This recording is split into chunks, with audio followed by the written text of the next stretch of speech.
एक इंसान था जो कि 105 किलो का था और कॉकरोच मारने की जॉब करता था। चीटिंग करके तो वो पास हुआ था और उसके दिल में लिटरली एक छेद था। आज वो दुनिया का सबसे फिट इंसान है और सबसे सक्सेसफुल इंसान भी है। लेकिन ये वीडियो उस लड़के की कहानी के बारे में नहीं है, ये वीडियो उस चीज के बारे में है जो उसने डिस्कवर की, और ये चीज तुम्हारे अंदर भी है, बस तुम उस चीज का यूज नहीं कर रहे हो। तो ये वीडियो तुम्हारी लाइफ का टर्निंग पॉइंट हो सकता है अगर तुम इसे फुल वॉच करते हो तो। लास्ट तक जरूर देखना। तो चलते हैं पहले पॉइंट की तरफ। एक रात को जब डेविड गोगिंस इंडिया के एक छोटे से शहर में कॉकरोच मारने का काम कर रहे थे, तब उसी वक्त सारे कॉकरोच डेविड के शरीर पर चढ़ जाते हैं। तब डेविड गोगिंस डरते हैं और वहां से भाग जाते हैं। जब वो घर पहुंचते हैं, फिर नहाते हैं, उसके बाद में जब वो टीवी देखते हैं, टीवी पे एक शो आ रहा था जो कि नेवी सील्स का था। उस एड में एक ऑफिसर ने कहा, we don't want average, we want the best. David ने उस स्क्रीन को देखा और पहली बार वो खुद से होनेस्ट हुए। उन्होंने सोचा कि मैं खुद से हमेशा झूठ बोलता रहता हूँ, और उसी रात से सब कुछ बदल जाता है। अब यहाँ से स्टार्ट होती है असली बात, क्योंकि जो डेविड गोगिंस ने सीखा वो सिर्फ उनके लिए नहीं है, वो आपके लिए भी है। First lesson, accountability mirror. Goggins ने एक काम किया जो कि हम में से कोई नहीं करता। वो मिरर के सामने गए और उन्होंने अपनी सारी गलतियों को एक्सेप्ट किया। खुद से बोला कि तू कौन है, क्या जो तू है वही तू चाहता है या फिर तू कुछ और बनना चाहता है। कोई एक्सक्यूज नहीं। खुद से पूछा कि क्या जो तू है उसमें तू खुश है, तो उसका आंसर आता है कि नहीं। उन्होंने फिर स्टिकी नोट्स लिखे और अपने मिरर पे लगा दिए। हर प्रॉब्लम लिखी, हर झूठ जो वो खुद से बोलते आ रहे थे।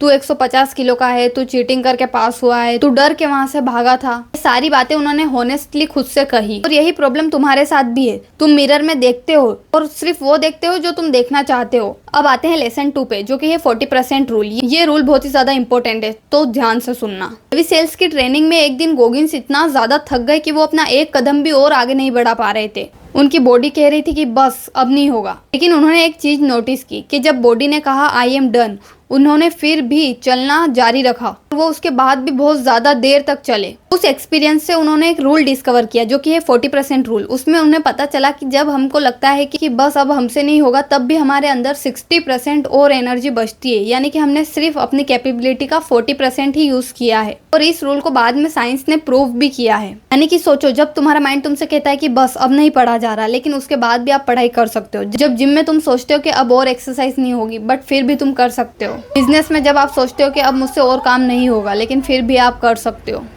तुम्हें नेवी सील्स नहीं बनना है, लेकिन तुम्हें ये समझना है कि तुम्हारा रियल लिमिट वहाँ है जहाँ तुम सोच लेते हो कि अब मेरे से सही में नहीं होगा।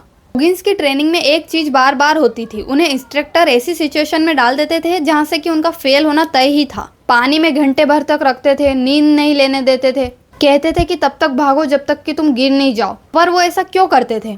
उन्हें पता था कि रियल वर्ल्ड में कंफर्टेबल सिचुएशन नहीं आती। गोगिंस ने इसे कैल्यूजिंग माइंड कहा। आपने नोटिस किया होगा कि जब आप कुएं में पानी भरने जाते हो, तब अगर एक ही जगह से पानी खींचते रहते हो रस्सी से, तो उस जगह पे गड्ढा बन जाता है। वैसे ही गोगिंस कहते हैं कि बार बार डिस्कम्फर्ट में रहने से आपके माइंड में भी गड्ढा बन जाता है। इसको एक एग्जाम्पल से समझते हैं। जैसे कि आपके लिए 5 बजे उठना बहुत ही ज़्यादा टफ है, लेकिन 1 हफ्ते तक 2 हफ्ते तक आप डेली 5 बजे उठ रहे हो। माना कि आपके लिए टफ है, लेकिन फिर भी आप उठ रहे हो, तो तीसरे हफ्ते आप खुद ही 5 बजे उठने लग जाओगे। आपको नींद ही नहीं आएगी। 5 बजे आपकी नींद अपने आप ही खुल जाएगी। डिस्कम्फर्ट तुम्हारा दुश्मन नहीं है, ये तुम्हारा ट्रेनर है। जो नेक्स्ट लेसन आने वाला है वो अंडररेटेड है और बहुत ही ज्यादा पावरफुल भी। गोगिंस की जब एक अल्ट्रा मैराथन थी 160 किलोमीटर की, तब बीच रेस में उनकी पैर की हड्डी टूट गई थी। लिटरली वो तब रुक सकते थे, कोई ब्लेम नहीं करता, लेकिन फिर भी वो रुके नहीं और उन्होंने उनका कुकी जार खोला। कुकी जार का मतलब अपने पास्ट के वो मोमेंट याद किए जब उन्होंने हार मानने ही वाले थे और फिर जीत गए। जैसे कि उन्होंने 150 किलो का वजन अपना कम किया। उन्होंने 24 घंटे में 1000 पुलअप्स किए। हर एक मोमेंट एक कुकी जार था। और वैसे ही वो एक एक कुकी जार खोलते गए और रेस में भागते गए। उन मोमेंट को अपने मन में याद करते गए और दौड़ते रहे। तुम्हारे पास भी ऐसा एक कुकी जार होगा। तुमने भी अपनी लाइफ में कभी कुछ अचीव किया होगा पास्ट में। जब आपसे काम नहीं हो, तब आप उसी सिचुएशन को याद कर सकते हो कि वो भी कितना ज़्यादा टफ था, लेकिन तुमने किया। हाँ, लेकिन वो याद करने के लिए तुमने ऐसा कुछ किया भी होना चाहिए। तो अगर आप चाहो तो मुझे कमेंट में बता सकते हो कि आपका कुकी जार क्या है, आपका वो पास्ट मोमेंट क्या है जब आपने कुछ अच्छा अचीव किया हो। नेवी ट्रेनिंग में एक मोमेंट आता है जब ट्रेनर्स को एक भारी नाव अपने सर पर उठाकर रेस करनी पड़ती है। सब थके होते हैं, सब दर्द में होते हैं, और तब तक इंस्ट्रक्टर पूछता है कि कौन जाएगा इस ट्रेनिंग में। ये सिर्फ एक फिजिकल क्वेश्चन नहीं था, ये क्वेश्चन था जब सब गिरने लगते हैं, जब कोई एनर्जी नहीं बचती, कौन आगे आता है। गोगिंस का जवाब हमेशा था आई विल।